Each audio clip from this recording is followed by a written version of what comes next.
Olá, sejam todos bem-vindos a mais uma aula de Geografia do 7º ano, do 2º bimestre, né? Nós estamos nos despedindo aí do 2º bimestre, estamos na reta final.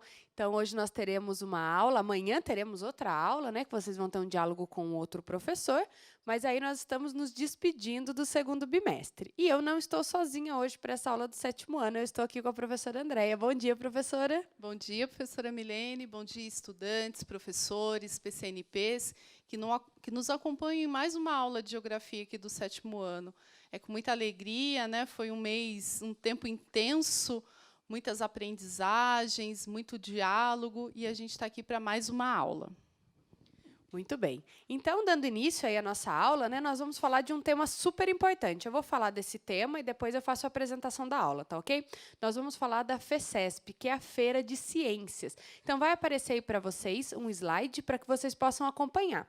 Então, a Feira de Ciências das Escolas Estaduais de São Paulo, né, a FECESP, é uma ação pedagógica desenvolvida pela SEDUC com os objetivos de estimular e promover a formação de estudantes da rede estadual de ensino no âmbito das ciências da natureza, ciências humanas e matemática, inserindo-os no contexto da pré-iniciação científica e dos desafios matemáticos. Então, é importante que você converse com os seus professores, com os colegas, sobre esse momento que está acontecendo, né? A FECESP, o que compõe, como vocês podem desenvolver, lembrando que é um momento importante na vida de vocês, da iniciação científica, né? O contato com a ciência. Então, isso é muito bacana, vale a pena vocês conversarem com os professores, se aprofundarem, né? Pesquisarem um pouco mais sobre o modelo, que é a FECESP, é muito bacana.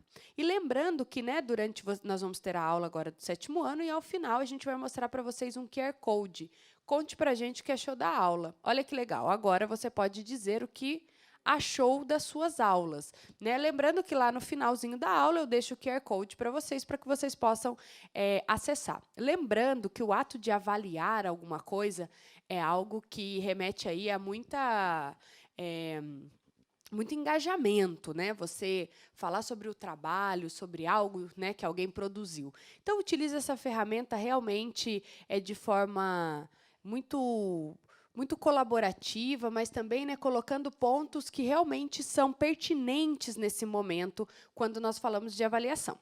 Então, nós vamos agora para a nossa aula. Olha a temática, vocês vão acompanhar aí. Povos indígenas e comunidades quilombolas no Brasil, territórios e direitos.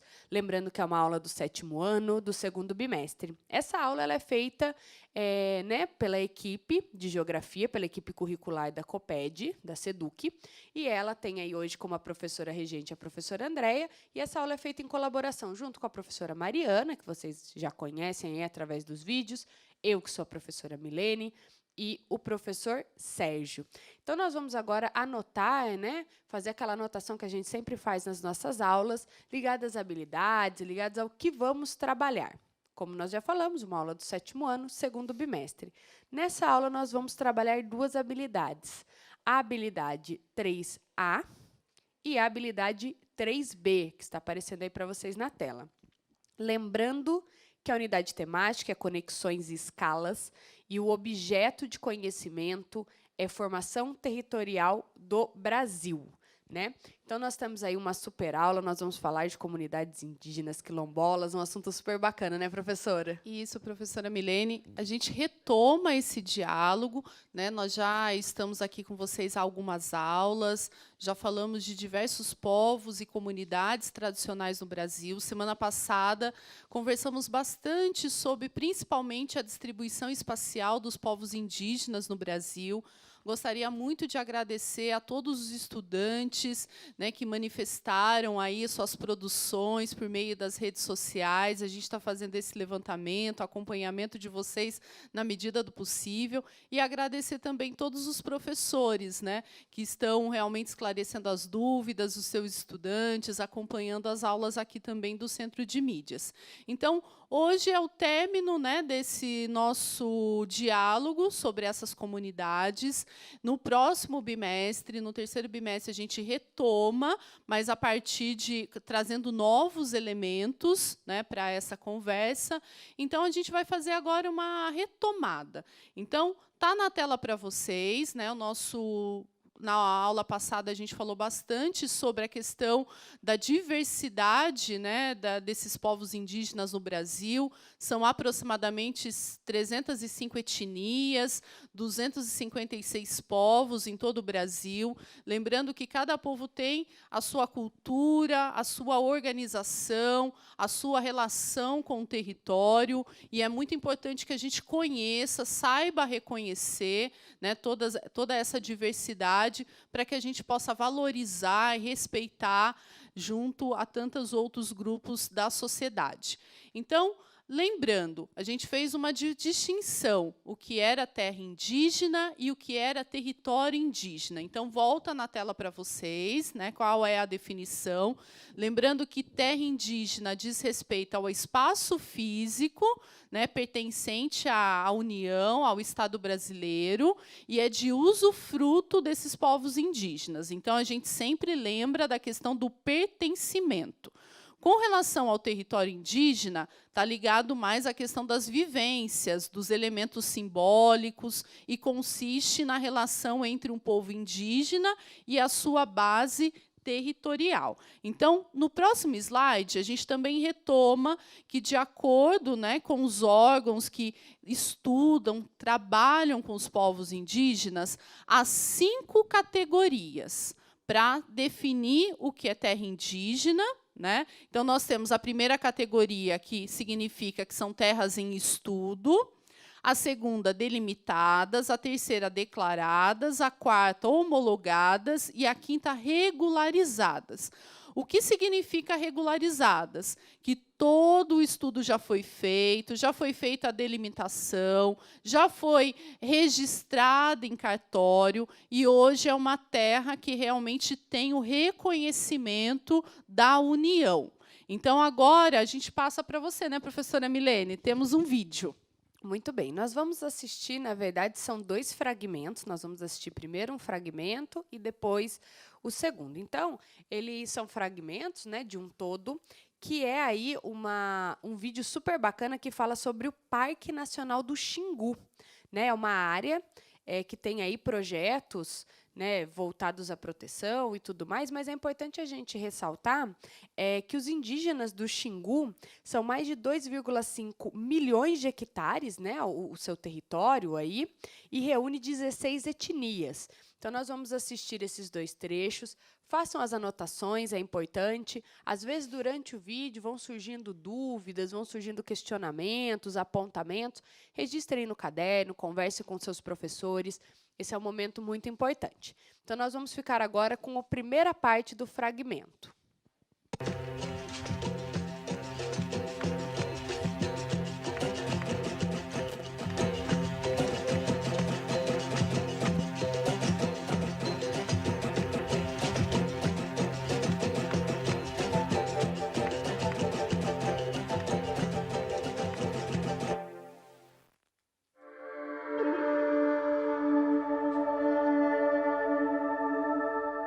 Parque do Xingu, uma das mais bem-sucedidas reservas indígenas do mundo, no coração do Brasil, um território que reúne diversos povos, conectados com o mundo moderno, mas que preservam suas tradições. Então, são 2 trechos, como a professora Milene explicou. Então, agora vocês vão assistir um pouquinho mais, né? Faz parte de uma série. Se vocês pesquisarem na internet, há vários vídeos sobre o Parque do Xingu, né? São 16 etnias. Então, há muito o que aprender com essas etnias que estão localizadas nesse parque, que foi reconhecido em 1961 pela União. Acompanhe agora o segundo trecho do vídeo.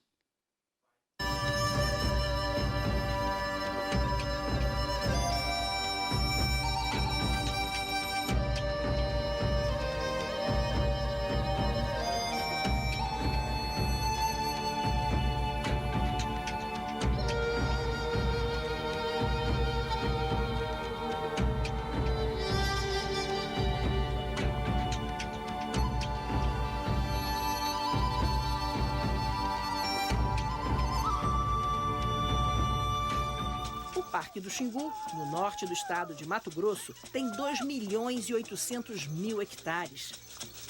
Aqui, mais de 5.500 índios de 16 etnias diferentes convivem harmoniosamente. Isso é o resultado do importante trabalho de grandes brasileiros, como Marechal Rondon, Darcy Ribeiro, Noel Núteus e os irmãos Vilas Boas. A criação do parque em 1961 foi um gesto visionário desses brasileiros e representa um pequeno acerto de contas na destruição dos povos indígenas em nosso país.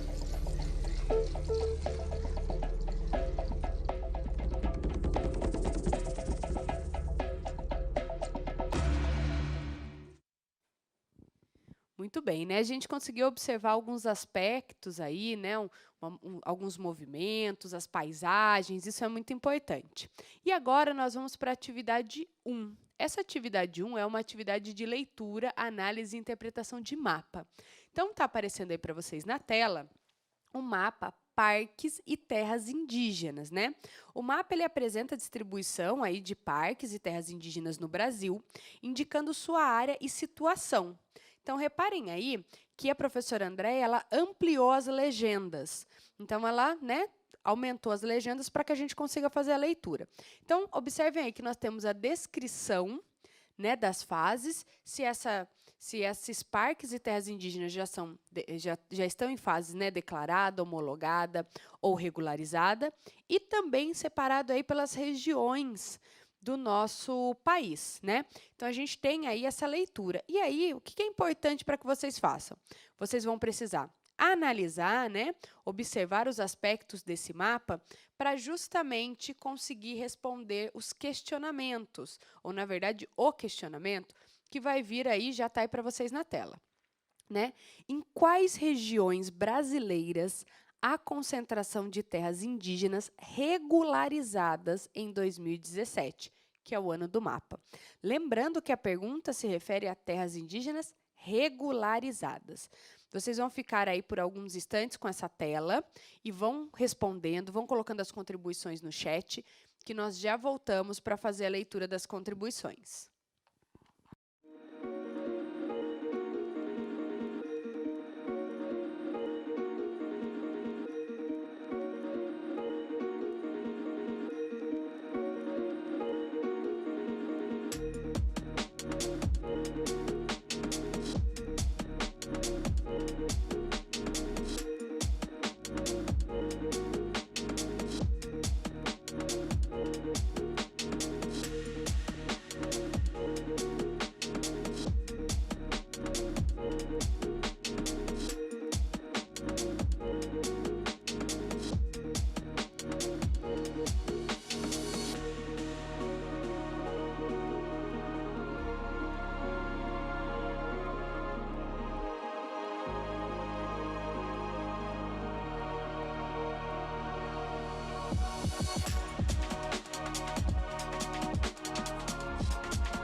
Muito bem, estamos de volta. Tivemos várias contribuições, os alunos bem participativos, a maioria, inclusive, fazendo uma análise super bacana. Então, vou destacar alguns pontos, mas antes eu vou destacar a pergunta da Marcela Sara. Marcela Sara perguntou, aula de quê?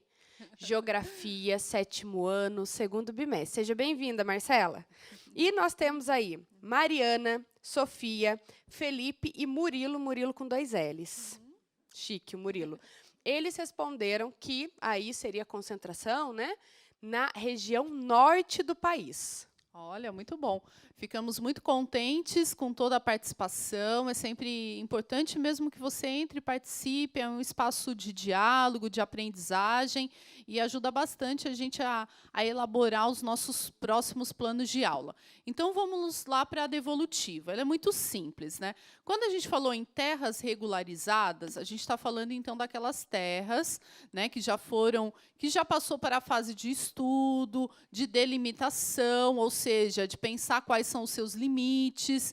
E também agora chegou a fase que realmente a União reconhece o direito desses povos indígenas em ocupar aquele aquela determinada terra, né, determinado território. Então, vamos lá para a resposta. A maior concentração ela está no norte, com destaque para os estados do Amazonas e Pará, e também na região centro-oeste, com destaque para o estado de Mato Grosso. Então, historicamente, essas regiões, né, elas têm um número maior de povos indígenas.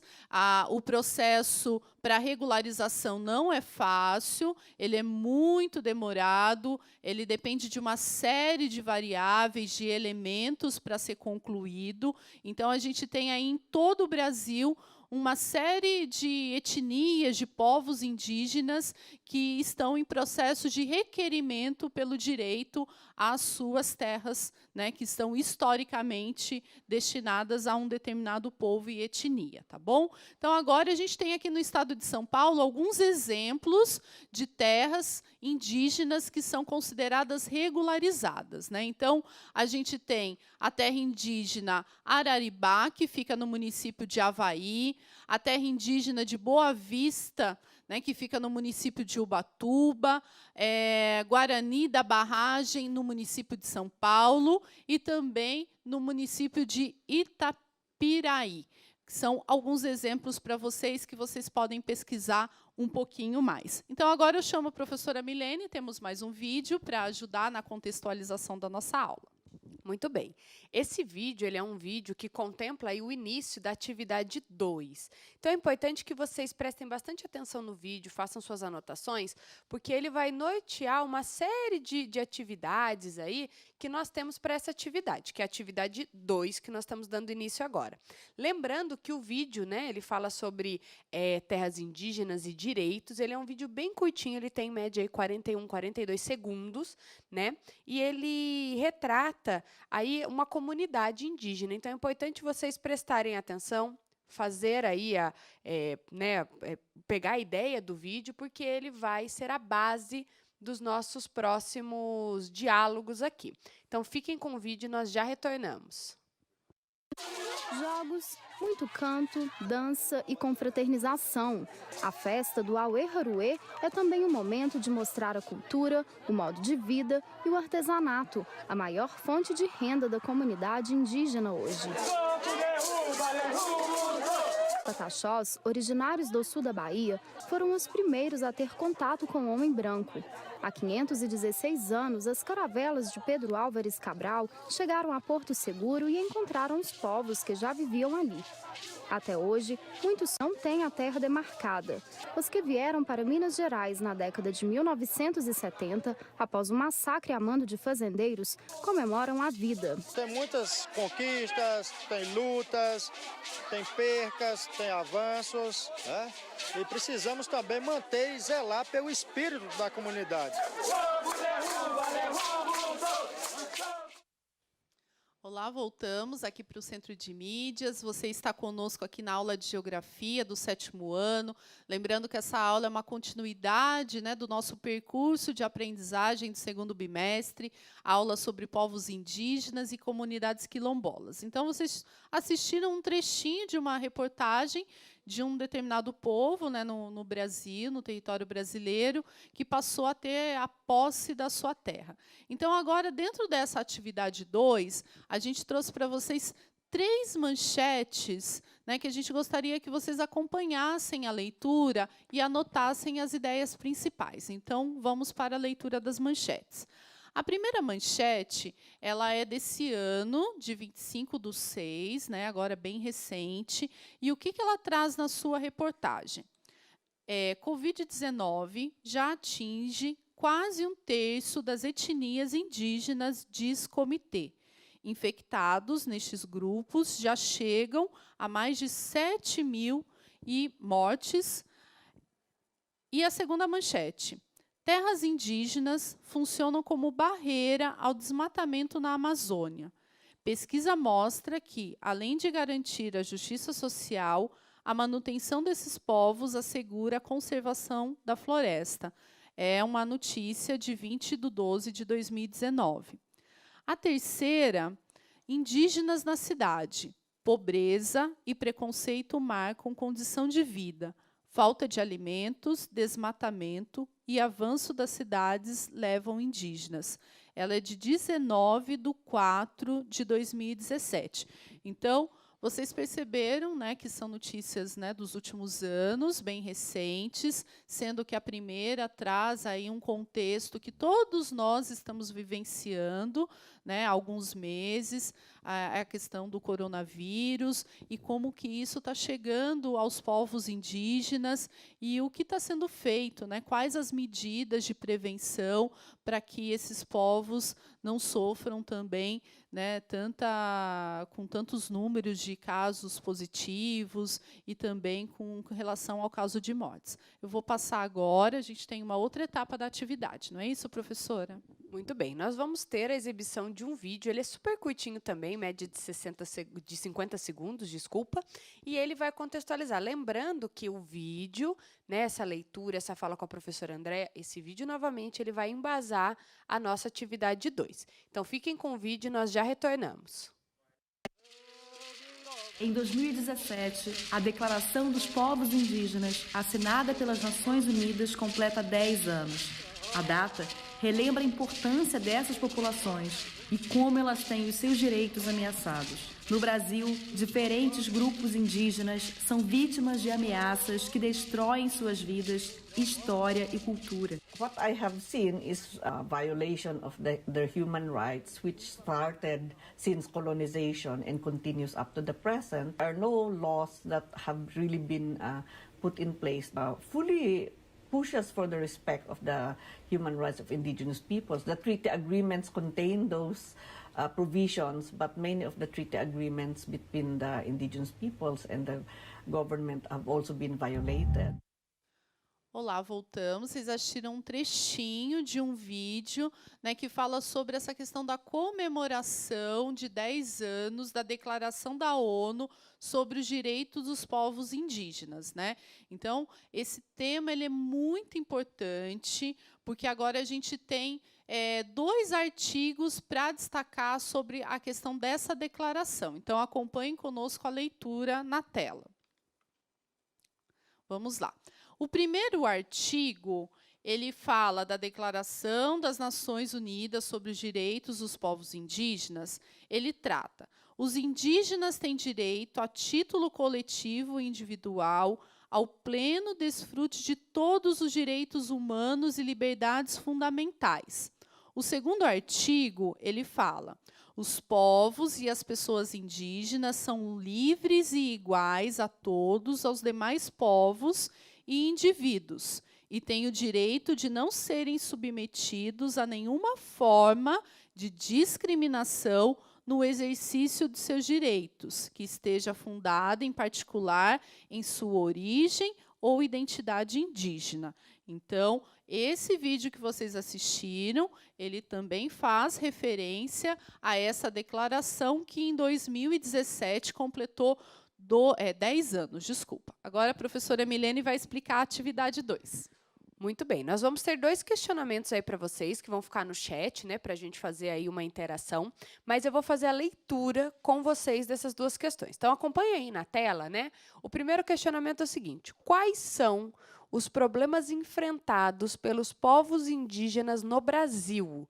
Né, uma pergunta aí bem ampla, eu sei que vocês têm repertório para responder. E a segunda questão é: como os povos indígenas preservam as suas culturas e seus territórios. Então, pensando do ponto de vista cultural e territorial, como que os povos indígenas preservam, né, a cultura e o seu território.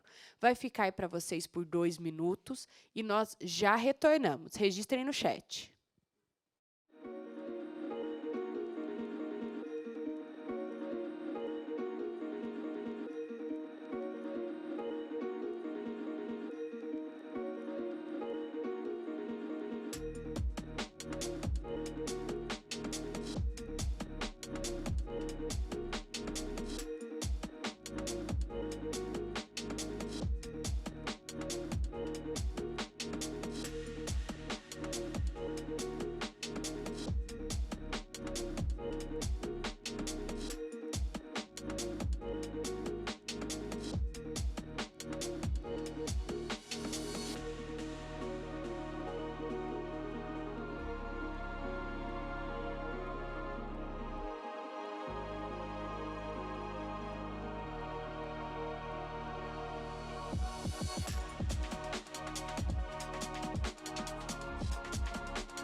Muito bem, estamos de volta. Eu fui aqui olhando as respostas, nós tivemos assim uma contribuição, uma colaboração muito bacana dos alunos. Então, vou mandar aqui quem participou, que eu consegui pegar aqui: Melissa, Isabela, Maria Eduarda, João e José Luiz. Então, a maioria colocou para o primeiro questionamento quais são os problemas enfrentados pelos povos indígenas. Apareceu muito desmatamento, né? E também apareceu algumas questões ligadas ao preconceito às culturas indígenas. E para o segundo questionamento, que é como os povos indígenas preservam as suas culturas e seus territórios, apareceu 2 coisas bem legais. Uma é através da manifestação das danças, apareceu bastante, e também sobre passar tradições de pai para filho. Também apareceu isso. Olha, muito bom. Fica aqui, então, registrado o quanto vocês estão acompanhando as aulas de geografia, né? Trouxeram conhecimentos das aulas anteriores, né? Então, é importante essa sistematização do conhecimento, a organização desse conhecimento adquirido durante o percurso. Então, para a primeira pergunta, era isso mesmo. A gente tem, vocês viram pelas manchetes, né, das reportagens, pelos vídeos, são muitos problemas, né? Sejam eles para a questão da regularização das terras, o desmatamento, a ameaça, por exemplo, ao Covid agora e tantas outras doenças, né? A questão dos indígenas que acabam vindo para as cidades, tem a questão do preconceito. Então, são muitos problemas, dependendo, né, de onde esse indígena está e de tantos outros fatores. E para a questão da preservação da cultura, tem isso mesmo, né? A questão daquela história do que a gente já conversou aqui do patrimônio imaterial, né, da transmissão de saberes de geração para geração, da questão do conjunto de saberes, conhecimentos que são passados entre as gerações.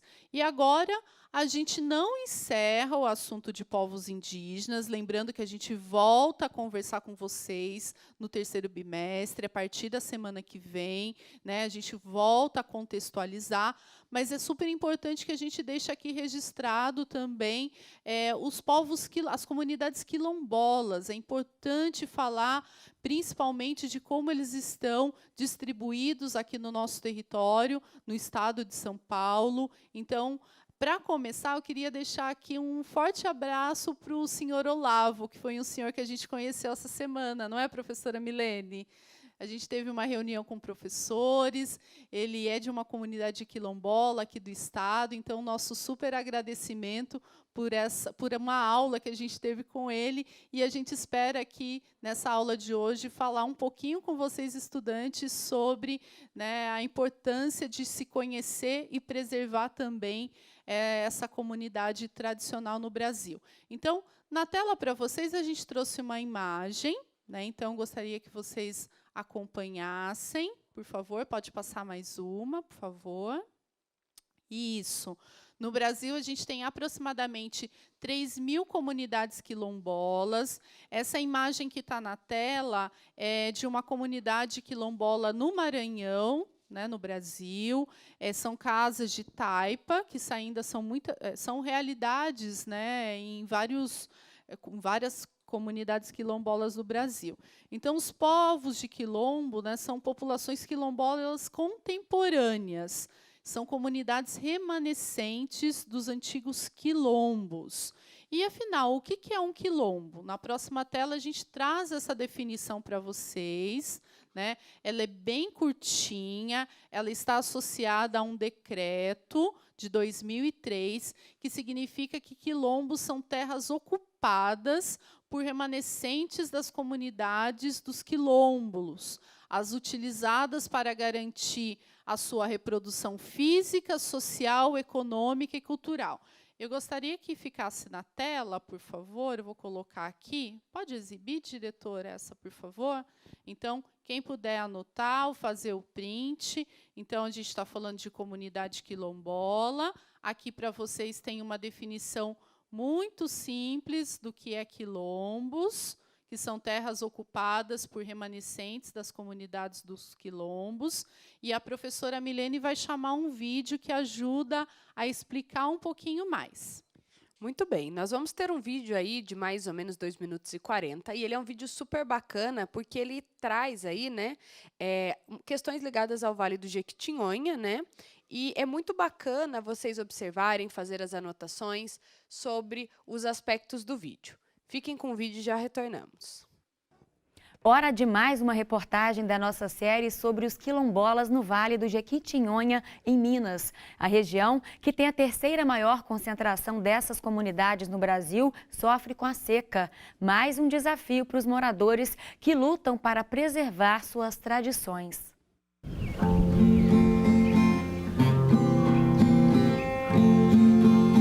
Ó meu povo aqui presente, pra vocês eu quero cantar.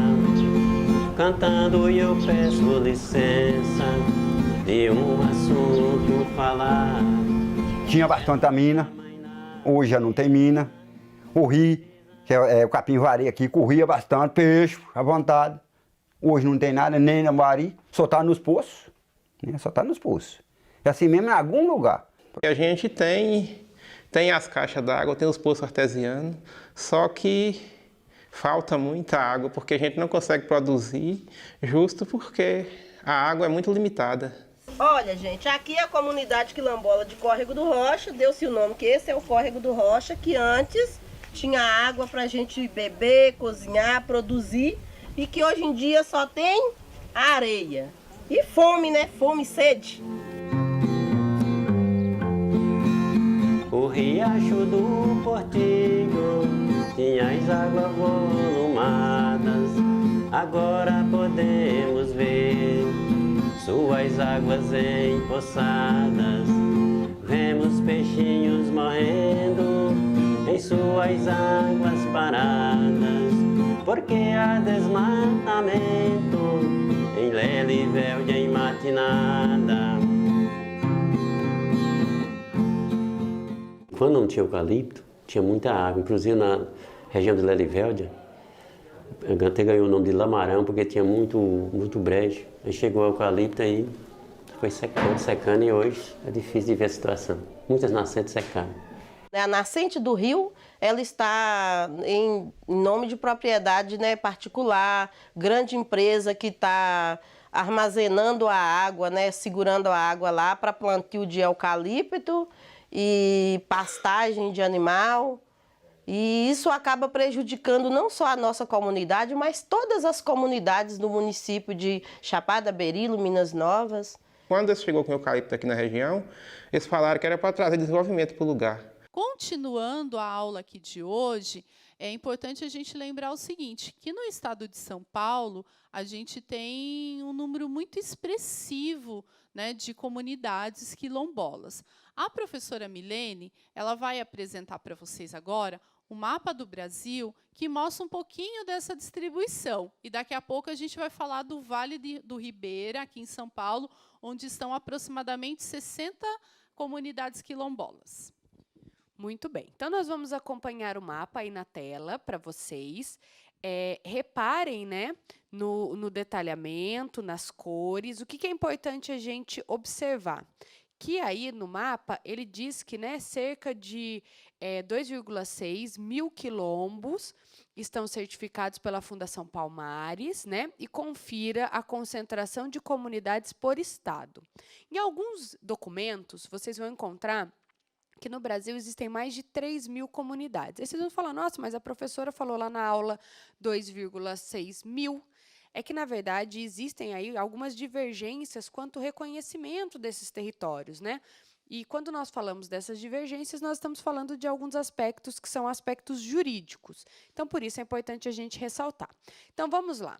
Quanto mais escuro, né? Quanto mais o verde escuro for aí a representação do estado, isso quer dizer que nós temos uma maior concentração.